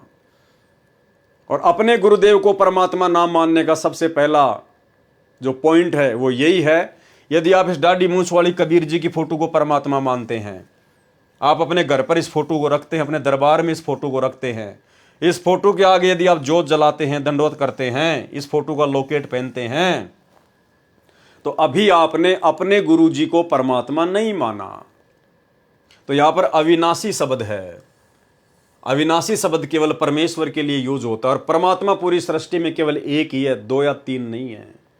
और वो एक परमात्मा आज हमारे गुरुदेव भगवान के रूप में प्रकट हैं। तो इससे भी ये साबित हो जाता है कि सतगुरु रामपाल जी परमेश्वर ही पूर्ण ब्रह्म परमात्मा है, कबीर देव हैं। अब ये सारी बातें सतगुरु रामपाल जी भगवान थोड़ी बताएंगे हमें। वो थोड़ी कहेंगे कि मैं अविनाशी हूं, मैं कबीर हूं, मैं सबका भगवान हूं। इसीलिए तो परमात्मा ने इसका सरलार्थ नहीं किया, हम भक्तों की कॉमन सेंस पर छोड़ दिया कि इतना समझाने के बाद, इतना ज्ञान देने के बाद अब भी अगर ये लकीर के फकीर बने हुए हैं तो क्या फायदा फिर इनको आगे सतलोक ले जाने का। उससे अच्छा तो गंदगी यही ठीक है। तो अविनाशी का मतलब होता है वो परमात्मा जो कभी विनाश में नहीं आता। और विनाश में कौन नहीं आएगा? जिसका जन्म नहीं होता। भाई जिसका जन्म होगा वो तो मरेगा, विनाश में आएगा। और जो है अविनाशी, जो स्वयंभू है, उसका कौन क्या नाश कर देगा, कौन क्या बिगाड़ देगा। तो 8 सितंबर 1951 को सतगुरु रामपाल जी परमेश्वर किसी माँ के गर्भ से जेर में लिपट के नहीं आए आप और हमारी तरह। ये स्वयंभू परमात्मा है, ये अनंत कोटि कलाओं का स्वामी है। ये हम तुच्छ 2 कोटि के जीवों की चरम दृष्टि को धोखा देके एक क्षण में क्या लीला खेल जाए, इस परमेश्वर की गति का वारन पार नहीं है। अवगुण किए घनेरे फिर भी भले बुरे हम थारे, और दास को जान के निपट नदान हो नादान, मोहे बख्श दियो अविनाशी। अपने गुरु जी को अविनाशी कह रहे हैं। अगली वाणी, मेरे उठे उमंग सी दिल में, तुम्हें याद करूं पल पल में। हे परमात्मा, हे गुरुदेव भगवान, आपने ऐसा अनमोल ज्ञान दे दिया है, आपने ऐसा अनमोल ये तत्व ज्ञान दे दिया है। परमेश्वर, आपने आत्मा को इतनी उमंग में भर दिया है कि मैं आपको पल पल याद करूं। परमात्मा, एक पल भी आप मेरी यादों से दूर नहीं होते हो। परमात्मा, मेरे चिंतन से, मेरी सोच से आप एक पल भी दूर नहीं होते हो। अब केवल आप ही का चिंतन, आप ही का मनन, आप ही के ज्ञान के ऊपर विचार विमर्श, और परमात्मा दूसरा कोई काम नहीं। मेरे उठे उमंग सी दिल में, तुम्हें याद करूं पल पल में। आपका ऐसा मक्खन ज्ञान यो जगत बिलोवे लासी। कि हे गुरुदेव भगवान, आपने हमें जो अनमोल तत्व ज्ञान दिया है, जो सत्संग सुनाए हैं, ये तो परमात्मा मक्खन की तरह है। मक्खन की तरह, मक्खन जिसको एक बार तैयार कर दिया जाता है वो कभी खराब नहीं होता। फिर मक्खन, और ये दुनिया, ये जगत बिलोवे लासी। और ये दुनिया तो परमात्मा आपके इस मक्खन ज्ञान के अभाव में, और ये तो लस्सी को रड़क रही है, लस्सी को बिलो रही है। अरे लस्सी को मथने से कुछ भी नहीं निकलेगा, कुछ भी नहीं निकलेगा। मथ के मक्खन निकाल दिया। वो मक्खन ज्ञान तो है संत रामपाल जी का, जो सारे शास्त्रों का मंथन करके उन्होंने आप और हमें दे दिया, सार निकाल कर दे दिया। देसी घी है उनका तत्व ज्ञान। और ये दुनिया क्या कर रही है? ये घी निकालने के बाद, मक्खन निकालने के बाद में जो लस्सी बचती है, जो कि जानवरों को पिलाई जाती है, कहते हैं दुनिया तो उस लस्सी को मथ रही है कि इसमें घी निकलेगा। अब उस लस्सी में घी नहीं निकलेगा, चाहे पूरा जिंदगी उसको मथनी करते रहो, चाहे उसको रगड़ते रहो, उस लस्सी में से कभी घी नहीं निकलता। तो आप और हमारा सौभाग्य कि परमेश्वर ने हमें वो मक्खन निकाल कर दे दिया। और ये दुनिया सतगुरु रामपाल जी की शरण से वंचित होने के कारण ये तो लस्सी को रड़क रही है, ये तो लस्सी को मथ रही है, बिलो रही है। कुछ नहीं मिलेगा इन दुनिया वालों को, अंत में वहीं के वहीं रहेंगे। या दुनिया सुख से सोवे, थारा दास उठ कर रोवे। यहाँ एक शब्द आ गया फिर तेरा, तेरा की जगह बोलेंगे थारा। या दुनिया सुख से सोवे, थारा दास उठ कर रोवे। यानी हे परमात्मा, हे गुरुदेव भगवान, ये दुनिया तो आपकी जानकारी के अभाव में, आपसे तत्व ज्ञान ना लेने के चलते, और ये इन्हीं सांसारिक सुखों को सुख मानकर जो कि दुख के मूल कारण हैं, इन्हीं सांसारिक सुख सुविधाओं में जकड़ी हुई है और ये दुनिया तो निश्चिंत होकर सो रही है। कार कोठी बना ली, बच्चे हो गए, धन संपदा हो गई, बच्चे नौकरी लग गए, तो सोच रहे हैं कि बस हमने सब कुछ प्राप्त कर लिया, या दुनिया सुख से सोए। कौन सा सुख? झूठे सुख को सुख मान के ये दुनिया निश्चिंत होके सोई पड़ी है और थारा दास उठ कर रोवे। और परमेश्वर, आपने अपने दास को ऐसा ज्ञान दे दिया परमात्मा कि अब आंखों से आंसू निकलते हैं कि हम भी इन लोगों की तरह पहले इसी प्रकार से झूठे सुख को सुख मान के और इस काल की गोद में बैठे हुए थे। हे परमेश्वर, अब आपने ऐसा अनमोल ज्ञान दे दिया परमात्मा, आपने वास्तविक सुख की परिभाषा से परिचित करवा दिया कि सतलोक की तुलना में तो 21 ब्रह्मांड के महासुरग के जो सुख हैं वो भी ऊंट के मुंह में जीरे के बराबर नहीं है। सतलोक वाले सुखों की तुलना में तो 21 ब्रह्मांड में सुख देखने को नहीं मिलते, देखने को भी। तो आपका दास उठ के रोता है, यानी पल पल उन बातों को याद करके आपके द्वारा हमारे ऊपर जो महा उपकार किया गया है परमेश्वर, उस उपकार को याद करके हमें रोना आता है। हमारी नींद उड़ गई है परमात्मा कि अब यदि हम रह गए किसी भी गलती से तो ये काल अब हमें ऐसा नाच नचाएगा, ऐसा नाच नचाएगा जिसकी हम कल्पना भी नहीं कर सकते। तो अब हम रोते हैं कि हे परमेश्वर, अब आप हमारा हाथ ना छोड़ देना गुरुदेव भगवान। हम नादानों को अपनी शरण में रखना परमात्मा, अपने चरणों में रखना मेरे परमेश्वर, क्योंकि अब हमें काललोक के इन सुख रूपी दुखों का और सतलोक के वास्तविक सुखों का आप जी के तत्व ज्ञान से वास्तविक ज्ञान हो गया है। या दुनिया सुख से सोवे, थारा दास उठ कर रोवे, मेरा मेटो आवण जान, या करियो मेहर जरासी। है परमात्मा, मेरा आवण जान मेटियो मालिक। आवण यानी मनुष्य जन्म प्राप्त करना, और जाना यानी मरने के बाद फिर 84 लाख योनियों में जाना, नरक में जाना। तो हे परमेश्वर, हे गुरुदेव भगवान, हे सारी सृष्टि के समर्थ परमात्मा सतगुरु रामपाल जी भगवान, मेरा मेटो आवण जान, मेरा ये आने और जाने का जो चक्कर है, जो काल ने मुझे फंसा रखा है परमेश्वर, आप इसको समाप्त करना, आप इसको मेटना। या करियो मेहर जरासी। ये परमेश्वर, आपके लिए तो ये जन्म मरण का चक्कर समाप्त करना एक छोटा सा काम है परमात्मा आपके लिए तो। या करियो मेहर जरासी, आपके लिए तो जरा सा काम है परमात्मा, जरा सा काम है। और हमारे लिए तो परमात्मा ये पहाड़ से भी बढ़कर दुख बना हुआ है। तो हमारे गुरुदेव इतने समर्थ हैं, इतने महान हैं परमात्मा कि जन्म और मरण को समाप्त करना जो 21 ब्रह्मांड में किसी के बस की बात नहीं है। ये काल भी खुद जन्म और मरण में है, दुर्गा भी जन्म और मरण में है, ब्रह्मा विष्णु महेश 33 करोड़ देवी देवता सब जन्म मरण में है। यहां पर ये जेल है, इस जेल से बाहर कोई निकल ही नहीं सकता जब तक ये परमात्मा स्वयं निकाल कर ना लेकर जाए। इसलिए भगत अपने गुरुदेव भगवान की महिमा कर रहा है कि हे गुरुदेव भगवान, आप इतने समर्थ हैं, आप इतने शक्तिशाली हैं परमेश्वर, जो काम 21 ब्रह्मांड में किसी के लिए भी मुमकिन नहीं है परमेश्वर, आपके लिए तो वो जरा सा काम है। या करियो मेहर जरासी, आप इतने समर्थ हैं। नहीं तपतशिला पे जलना, कोई 84 का भयना। हे परमेश्वर, आपकी शरण में आने के बाद, आपसे ऐसा ज्ञान लेने के बाद अब ये आत्मा इतनी निश्चिंत हो चुकी है कि अब हमें वो तपतशिला पर जो काल के द्वारा जलाया जाता है, भूना जाता है परमात्मा, अब हमें उस दुख का, उस महाकष्ट की भी कोई चिंता नहीं है, कोई टेंशन नहीं है, और कोई 84 लाख योनियों का कोई कष्ट नहीं, कोई दुख नहीं, कोई चिंता नहीं, क्योंकि हमें पता चल गया कि आप वो समर्थ भगवान है, वो समर्थ परमात्मा है जो एक पल में जो आपकी शरण में आ जाए और जो अंतिम श्वास तक मर्यादा में रहकर आपको भगवान मानकर भक्ति करेगा परमेश्वर, फिर उस आत्मा को ये तपतशिला का और 84 लाख योनियों में जाने का कोई भय नहीं रहता है।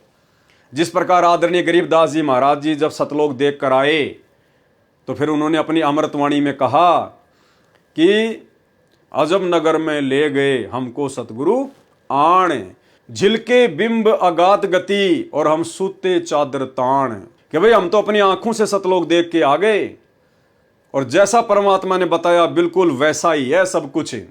अब हमें कोई टेंशन नहीं है, कोई चिंता नहीं है। अजब नगर में ले गए यानी सतलोक में ले गए हमको सतगुरु आण, यानी जिंदा महात्मा के रूप में वो सतगुरु, वो कबीर स्वयं आए और हमें उस अजब नगर में ले गए।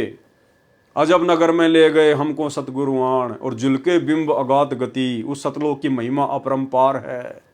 हम सूते चादर तान, चादर तान के सोना हरियाणा में मुहावरा है, निश्चिंत होके सोना, बेफिक्र होके सोना।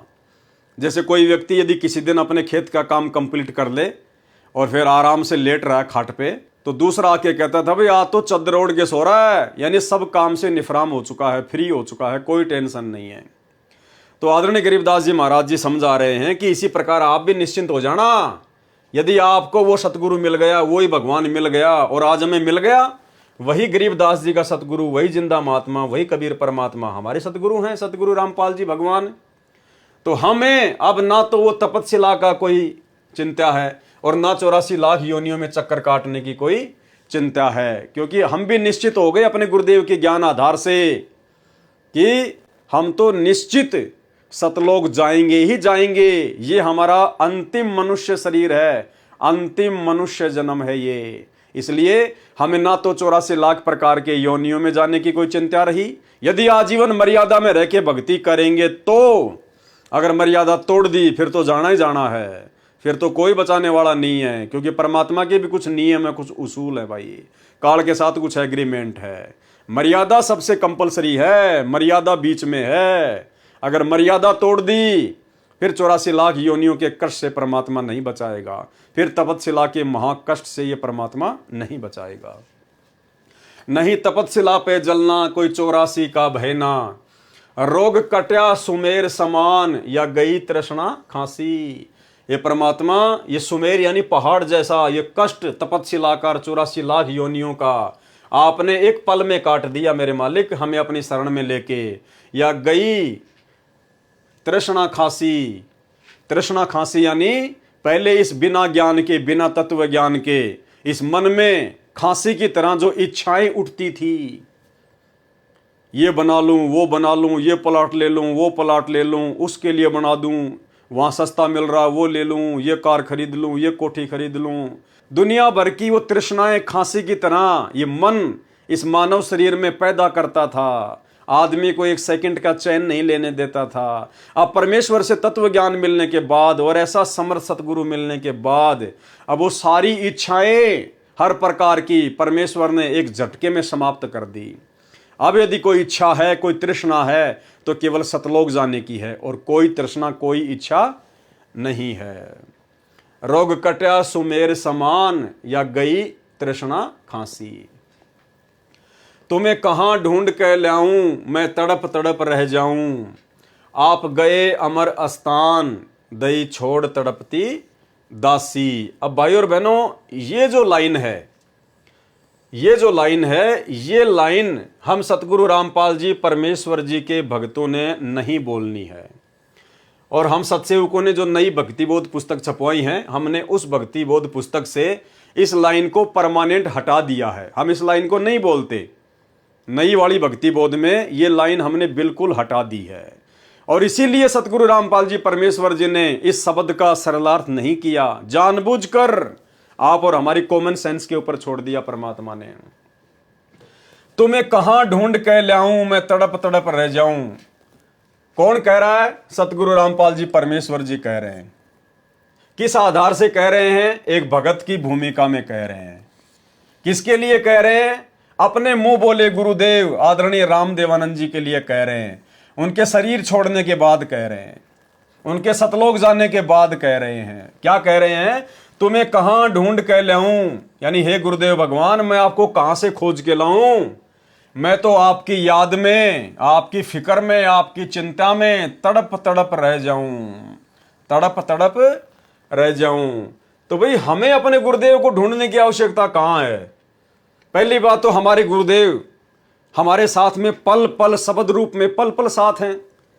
वो हमसे दूर कभी होते ही नहीं। अगर भगवान हमसे दूर हो गए, अगर गुरुदेव भगवान एक सेकंड के लिए भी हमसे दूर हो गए तो काल बैठ जाएगा, भक्ति नहीं करने देगा। कुबद सोचेंगे, कुबद कुविचार उत्पन्न होंगे, हम भक्ति कर ही नहीं पाएंगे। अगर हमारे गुरुजी हमसे आज दूर हो जाएं एक पल के लिए भी, तो काल तो मौका देख रहा तुरंत, कब मैं और कैसे इस आत्मा में मैं प्रवेश करूं, कैसे इसके अंदर मैं अपने कुविचार डालूं, कुप्रेरणा करूं ताकि ये भक्ति से हटे। तो पहली बात तो सतगुरु रामपाल जी परमेश्वर जी शब्द रूप में अपने प्रत्येक सच्चे भगत के साथ में, उसके हृदय में विराजमान है। दूसरी बात, सतगुरु रामपाल जी भगवान शारीरिक रूप में भी आप और हमारे समक्ष हैं। शारीरिक रूप में भी धरती पर प्रकट है हमारे पूज्य गुरुदेव भगवान के रूप में। तो शब्द रूप में और शारीरिक रूप में, दोनों ही रूप में हमने अपने गुरुदेव भगवान को खोजने की जरूरत नहीं है, ढूंढने की जरूरत नहीं है। हमारे परमात्मा हमारे पास में है, यदि हम उनके द्वारा बताई गई भक्ति को मर्यादा में रह के कर रहे हैं तो ये जो वाणी है, ये सतगुरु रामपाल जी परमेश्वर जी ने एक भगत की भूमिका में अपने मुंह बोले गुरुदेव आदरणीय रामदेवानंद जी के शरीर छोड़ने के बाद, सन 1997 में उन्होंने शरीर छोड़ दिया था। उनके शरीर छोड़ने के बाद में सतगुरु रामपाल जी ने यह शब्द लिखा है, यानी उनके जानने के बाद, उनके इस पृथ्वी लोक से जानने के बाद। तो अब इस लाइन को हम क्यों बोले, ये हमारे लिए नहीं है। हमारे गुरुजी तो हमारे समक्ष हैं, शब्द रूप में पल पल साथ हैं, और शारीरिक रूप में अपने मिशन को पूरा करने के लिए हिसार की छोटी जेल में बैठे हुए हैं। तो हम ये शब्द नहीं बोल सकते यहां पर कि तुम्हें कहां ढूंढ कर लाऊं, मैं तड़प तड़प रह जाऊं। क्यों भाई, अगर ढूंढना भी है तो जाओ हिसार जेल में, अगर किसी ने ढूंढना भी है तो चले जाओ हिसार जेल में। सबको पता है हिसार जेल में बैठे हुए हैं, तो ढूंढने की जरूरत कहां है, मालूम है कहां बैठे हुए हैं। ढूंढा तो उसको जाता है जिसका पता ना हो कि वो कहां चला गया, जो मिल ही नहीं सकता, उसको ढूंढा जाता है। जबकि हमें तो पता है, ढूंढने की जरूरत ही नहीं है। ढूंढा उसको जाता है जो गुम जाता है। तो हमारे गुरुदेव कहां गुमे, सबको पता हिसार जेल में बैठे हैं। अगर ज्यादा ही मिलने की इच्छा हो रही है तो जाओ हिसार जेल में मिलके आ जाओ। ये बात बोलने की आवश्यकता कहां पड़ गई। तो ये बात पूज्य गुरुदेव जी ने एक भगत के रूप में लीला करते हुए और अपने गुरु जी के प्रति कैसी श्रद्धा, कैसे भाव होने चाहिए, ये आप और हमें समझाते हुए अपने मुंह बोले गुरुदेव के आदरणीय रामदेवानंद जी के शरीर छोड़ने के बाद उन्होंने उनके प्यार में, उनके प्रेम में और ये वाणी लिखी है कि तुम्हें कहां ढूंढ कर लाऊं, मैं तड़प तड़प रह जाऊं। आप गए अमर स्थान, आप कहां चले गए, आप सतलोक चले गए, अमर स्थान को चले गए। अरे हमारे गुरुदेव तो हिसार जेल में बैठे हैं भाई, और शब्द रूप में पल पल हमारे साथ में, कहां चले गए। ये तो अपने एक रूप में सतलोक में भी बैठे हैं, एक रूप में यहां बैठे हैं, और अन्य रूप में न जाने कहां कहां कौन कौन से ब्रह्मांड में, कौन कौन से लोक में परमात्मा लीला कर रहे हैं। ये थोड़ी कि गुरु जी हिसार जेल में बैठे हैं, ये तो अक्षर पुरुष के लोक में भी न जाने कितने रूप बना के अपने बच्चों को ज्ञान सुना रहे हैं। 21 ब्रह्मांड में भी न जाने कितने लोकों में, कितने द्वीपों में, कितने ब्रह्मांडों में पता नहीं क्या क्या रूप धारण करके अपनी आत्माओं को ज्ञान समझा रहे हैं। ये तो पाताल लोक में भी इस समय क्या पता अपनी आत्माओं के लिए वो सत्संग कर रहे हो। तो इनके तो अनंत रूप हैं, अनंत कोटि कलाओं के स्वामी हैं ये तो आप गए अमर स्थान, ये आदरणीय रामदेवानंद जी के लिए सतगुरु रामपाल जी परमेश्वर जी कह रहे हैं कि आप गए अमर स्थान और दई छोड़ तड़पती दासी, यानी आप मुझे अकेला छोड़ गए। भाई और बहनों, देखो सतगुरु रामपाल जी परमेश्वर जी ने 12वें पंथ में 17 फरवरी 1988 को आदरणीय रामदेवानंद जी को अपना मुंह बोला गुरु बनाया था। तो 12वें पंथ के हिसाब से ही परमात्मा इस प्रकार की बातें लिख रहे हैं, दही छोड़ तड़पती दासी। जाना कल को हमारे पूज्य गुरुदेव भगवान ने भी है, क्योंकि परमात्मा है, काल के साथ एग्रीमेंट है, एक समय के बाद परमात्मा ने भी यहां से जाना है। लेकिन हम 13वें पंथ के पंथी हैं। अगर हमारे मन में कभी भी ये आ गई जरा सी भी बात कि हे गुरुदेव आप तो हमें तड़पता छोड़ गए, आप तो हमें तड़पता हुआ छोड़ गए, दही छोड़ तड़पती दासी, दासी यानी आत्मा, उसी समय फैल हो जाएंगे, उसी समय। क्योंकि बिचली पीढ़ी है, परमात्मा ने समझाने में, बताने में, प्रमाण दिखाने में कोई कमी नहीं छोड़ी, अपनी पहचान करवाने में कोई कमी नहीं छोड़ी है।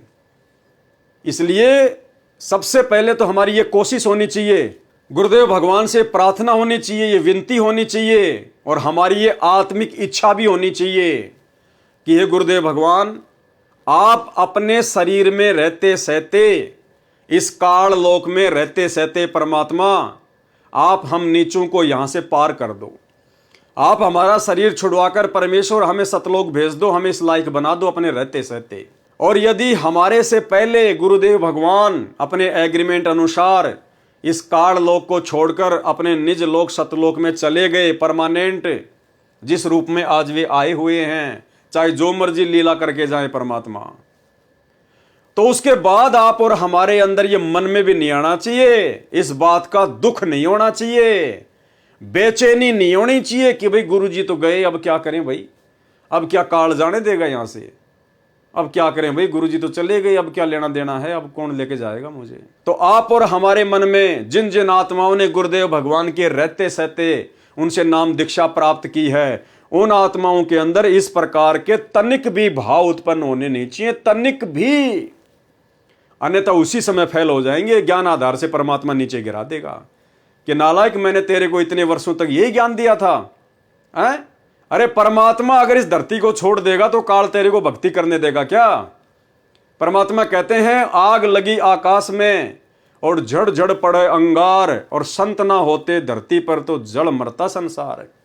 ये सतगुरु रामपाल जी भगवान, ये कबीर परमात्मा एक क्षण के लिए भी इस पृथ्वी से दूर नहीं होता, अपने कदम नहीं हटाता है, चाहे किसी भी रूप में परमात्मा को रहना पड़े अपनी आत्माओं के लिए, अन्यथा ये काल यहां पर आग लगा दे, किस ब्रह्मांड में आग भक्ति का नामो निशान मिटा दे। तो हमने ध्यान रखना है, हमने याद रखना है, इस बात को हमेशा अपने दिमाग में रखना है। अगर हमारे से पहले भी परमात्मा यदि चले जाते हैं अपनी लीला कंप्लीट करके, अपना मिशन पूरा करके, तो हमने इस बात की तनिक भी चिंता अपने अंदर नहीं लेके आनी है। हमने अपनी आंख से एक आंसू का टपका भी नहीं निकालना है ये सोचकर कि गुरुजी चले गए अब क्या होगा। वैसे उनके प्यार में, उनके प्रेम में, उनकी याद में चाहे लाख रो, कोई दिक्कत नहीं है, लेकिन मन में अगर ये भाव आ गए कि गुरुजी चले गए, अब पता नहीं मैं यहां से जाऊंगा कि नहीं जाऊंगा, तो फिर नहीं जा पाओगे, बिल्कुल नहीं जा पाओगे। ये तो सौद स्वरूपी राम है। परमात्मा कहते पहुंचूंगा क्षण एक में और जन अपने के काज, यानी सतलोक से एक क्षण में, एक क्षण क्या होता है, एक पलक, आंख झपके इतनी देर में, कहते सतलोक से अपनी आत्मा के लिए मैं नीचे आ जाऊंगा। पहुंचूंगा क्षण एक में जन अपने के काज, हिरणा कुश उदर उदारिया, नरसिंह जू धर ल्यों साज। ये तो वो समर्थ भगवान है, ये हमसे दूर कहां है, ये हमसे दूर नहीं है। आज पूज्य गुरुदेव भगवान हिसार की छोटी जेल में बैठ के जो लीला कर रहे हैं, हमने उनसे शिक्षा लेनी चाहिए। परमात्मा ज्ञान आधार से हमारे को मजबूत कर रहे हैं, हमारी रिहर्सल चल रही है, प्रैक्टिस चल रही है। आप ये सोचिए कि गुरुजी सतलोक चले गए, आप ये ना देखिए कि गुरुजी हिसार जेल में बैठे, नहीं, आप ये सोचिए कि गुरुजी सतलोक चले गए हैं और अब मुझे पीछे से किस प्रकार से, कितनी मर्यादा में रहकर, किस कदर सावधानी बरत कर मुझे अपनी भक्ति पूरी करनी है। तो हम सत्सेवक उसी आधार से, उसी प्रकार चिंतित रहकर, मर्यादाओं को लेकर, हर प्रकार की बातों को लेकर, जो जो बातें गुरुदेव ने अपने सत्संगों में बताई, जो आदेश निर्देश उन्होंने दिए, जो नियम उन्होंने दिए, हम ये सोचकर वर्तमान में भक्ति कर रहे हैं कि सोच लो हमारे गुरुजी सतलोक गए और भैया अब यदि कोई त्रुटि हो गई, अब यदि नाम खंडित हो गया, अब यदि भाव बिगड़ गए, तो भाव सेट करने के लिए फिर परमात्मा वापस नहीं आने वाला है। तो ये सोचकर हमने अपनी भक्ति को सफल करना है।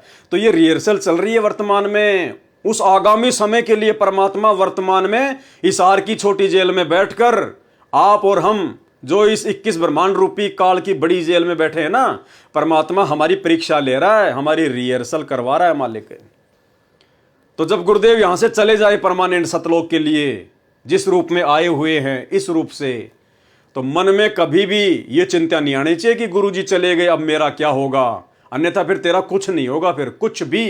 क्यों कहे कबीर सुनो भाई साधु, मैं तो हूं विश्वास में, और यदि तूने विश्वास ही तोड़ दिया तो फिर तेरा काम कहां से बनेगा, फिर तू काल के जाल में ही रहेगा। तो हमने अपनी आंख में एक आंसू भी नहीं निकालना है। परमात्मा जो मर्जी लीला करके जाए यहां से, हमने इस चिंता में आंख से एक आंसू भी नहीं निकालना कि लो भाई गुरुजी तो चले गए अब क्या होगा, अरे अब क्या होगा, भक्ति पता नहीं पूरी होगी कि नहीं होगी, हम सतलोक जा पाएंगे नहीं जा पाएंगे। नहीं, यहां गुरुदेव जो ये बात लिख रहे हैं, दही छोड़ तड़पती दासी, तो भाई वो तड़पेगा जिसको कंप्लीट भक्ति का कोर्स नहीं मिला होगा, जिसको सच्चा गुरु नहीं मिला होगा, जिसको पूर्ण मोक्ष का मार्ग नहीं मिला होगा, जिसको पूरे सत्संग नहीं मिले होंगे। तो आदरणीय राम देवानंद जी, वो तो आप और हमारी तरह भगत थे, उनके पास में कहां सच्चा ज्ञान था, कहां सच्चा नाम था, कहां उनके पास में मोक्ष मार्ग था। वो किसका उद्धार कर देते, वो तो किसी का उद्धार कर ही नहीं सकते थे। एक छोटा सा सत्संग सुना रहा हूं आपको सतगुरु रामपाल जी परमेश्वर जी का, जिन्होंने हकीकत बताई कि मेरे गुरुदेव आदरणीय राम देवानंद जी वो किसी का उद्धार कर ही नहीं सकते थे, वो किसी का मोक्ष कर ही नहीं सकते थे। स्पष्ट कह रहे हैं गुरु जी कि उनसे किसी का मोक्ष होना ही नहीं था। सुनिए। और आज से सभी जितने उनके शिष्य थे सबसे कह दिया था कि आज के बाद मैं तुम्हारा गुरु नहीं हूं, आज से दोबारा इससे उपदेश ले लो और इसको गुरु बनाओ, इससे तुम्हारा मोक्ष होगा। अब यह बात भी नहीं हमारे गले उतरे थी कि उन तो मौज है उनकी।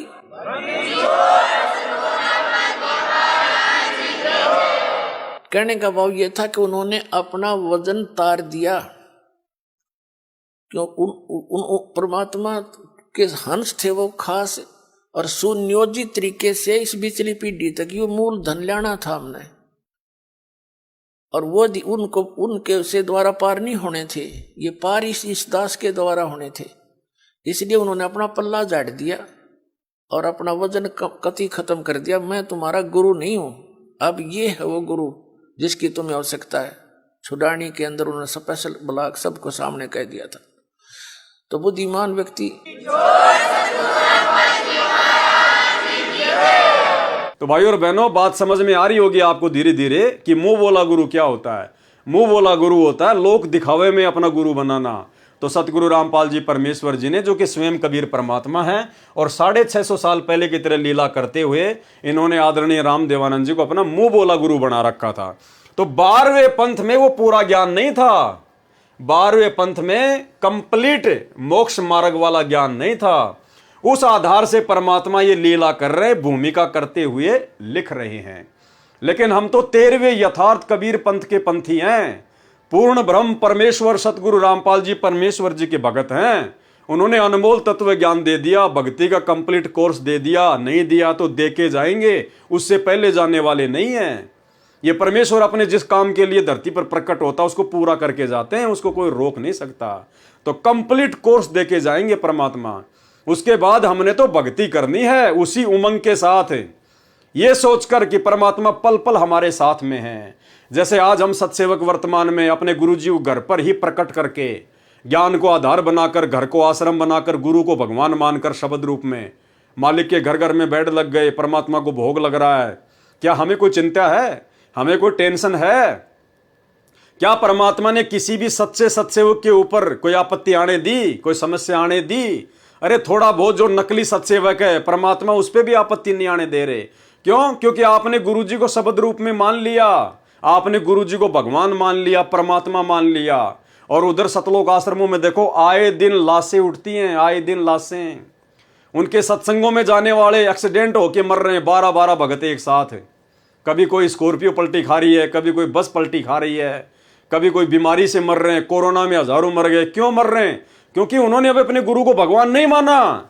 उन्होंने अपने गुरु के रहते सहते इस कागज की फोटो को रिजेक्ट नहीं किया। गुरु के रहते सहते वो लोग जून के महीने में इस कागज की फोटो को, कबीर जी की नकली फोटो को भगवान मान के पूज रहे हैं, परमात्मा मान के पूज रहे हैं। इसकी फोटो का लॉकेट अपने गले में पहनते हैं। अरे तुम्हारा पति एक है या दो है या चार है?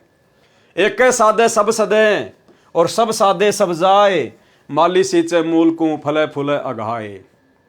और एक सत्संग में क्या बताया गुरुदेव ने कि भाई गुरु और गोविंद दो नहीं भाई, और जब तक दो समझोगे दो जक में जाई, नरक में जाएगा। कहते हैं जो अपने गुरु के अलावा किसी और को परमात्मा मानता है, कहते हैं वो तो कुत्ते की योनि में जाएगा, कुत्ते की योनि में। सुनिए, गुरु और परमात्मा में कोई अंतर नहीं होता, जब तक दो समझ कर चाल रहा है, कबीर साहब कहते हैं वो कुत्ते की योनि में जाएगा। तो भाई और बहनों, ऐसी गलती हम सत्सेवक नहीं करेंगे, ना आज करेंगे ना आने वाले समय में करेंगे, जब तक आशीर्वाद गुरुदेव भगवान का रहेगा। तो तुम्हें कहां ढूंढ कर लाऊं, मैं तड़प तड़प रह जाऊं, और आप गए अमर स्थान, दई छोड़ तड़पती दासी। तो ये लाइन हम सतसेवकों ने नहीं बोलनी है, और हमने जो भक्ति बोध छपवाई है उसमें से हमने इस लाइन को बिल्कुल हटा दिया है, क्योंकि ये हमारे लिए नहीं है। इसीलिए परमात्मा ने इस शब्द का अनुवाद नहीं किया, इस शब्द का सरलार्थ नहीं किया, क्योंकि ये आप और हमारी कॉमन सेंस की परीक्षा है। अब सबके लास्ट में क्या वाणी है? स्वामी राम देवानंद जी दाता, आपकी घनी सतावें बाता, तेरा राम पाल अज्ञान, हो अज्ञान किया सतलोक का वासी। अब सतसेवकों को छोड़कर, साध संगति से जुड़े हुए भाई बहनों को छोड़कर, सतलोक आश्रमों से जुड़े हुए सारे भाई बहन, वो 90% संगत इस वाणी को ज्यों का त्यों बोलती है, रोज बोलती है। स्वामी राम देवानंद जी दाता, आपकी घनी सतावें बाता। अरे कौन से भगत को स्वामी राम देवानंद जी की बातें सता रही है, जरा बताना एक आधा।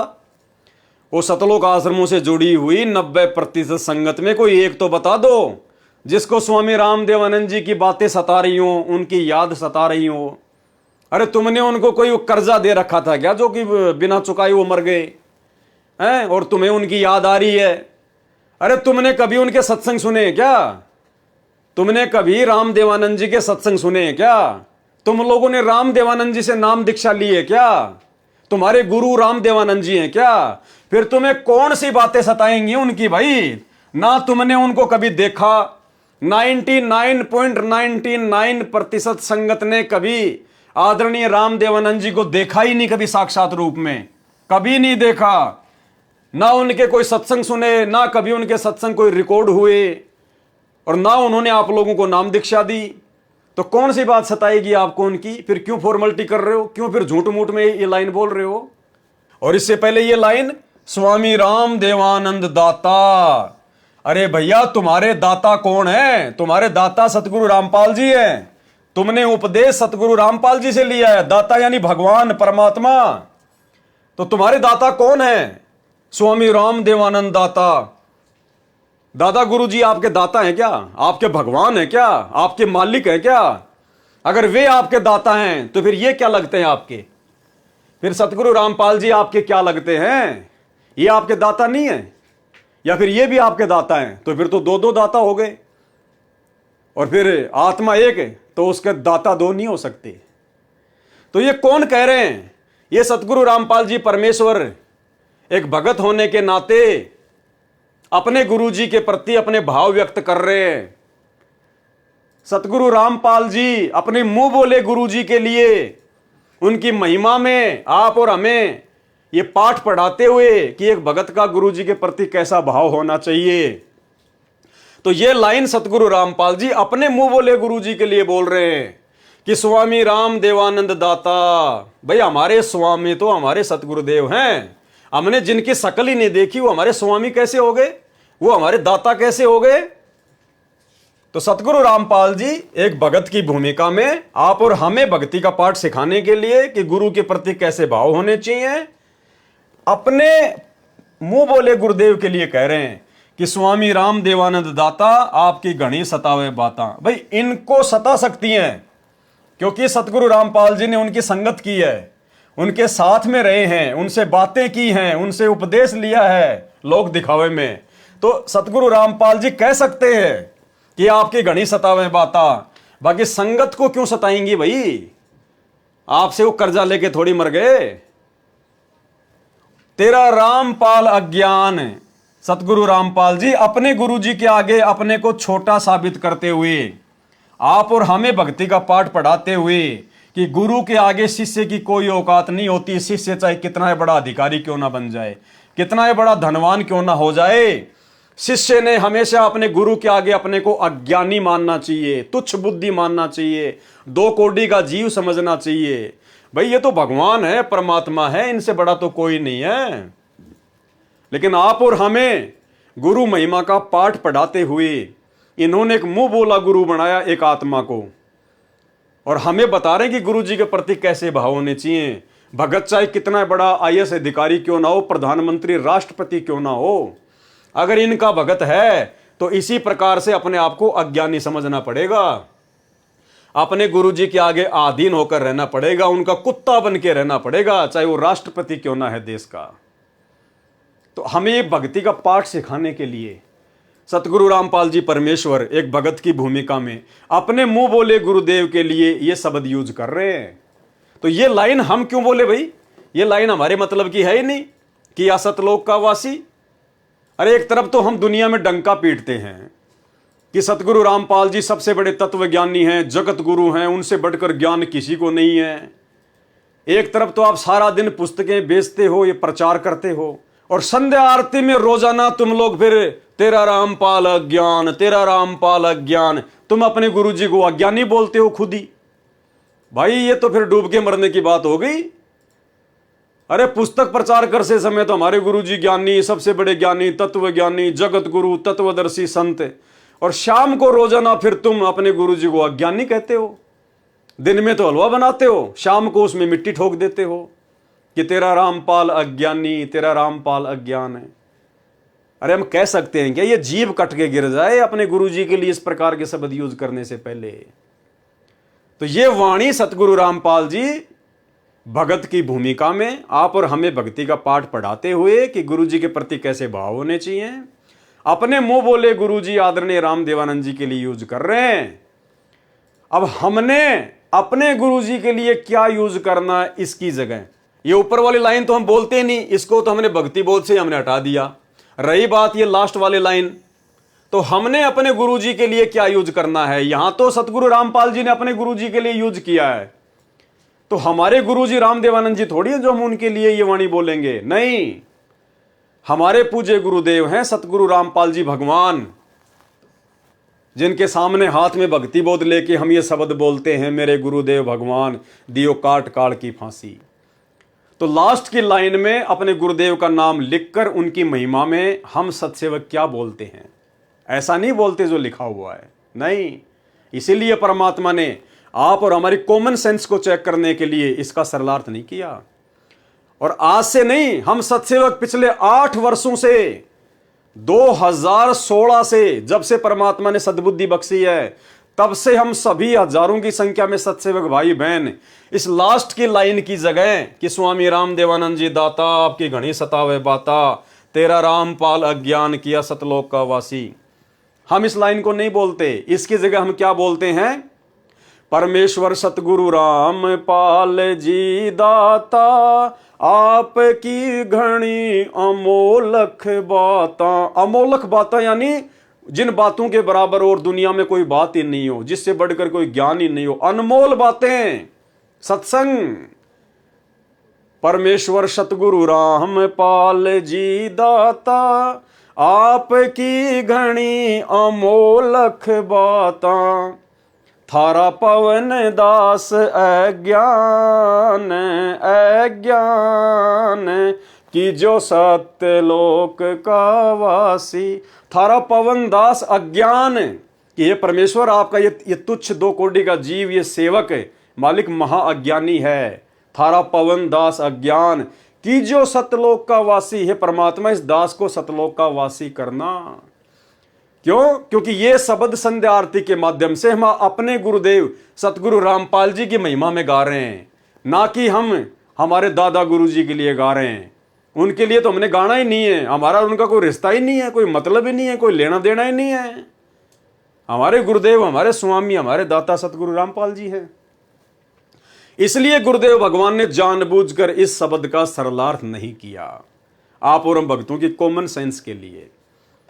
तो भाई हम तो पिछले 8 वर्षों से इन 2 वाणियों को नहीं बोलते, ऊपर वाली वाणी को तो बिल्कुल ही नहीं बोलते। तुम्हें कहां ढूंढ के ले आऊं, मैं तड़प तड़प रह जाऊं, हमने हटा ही दिया।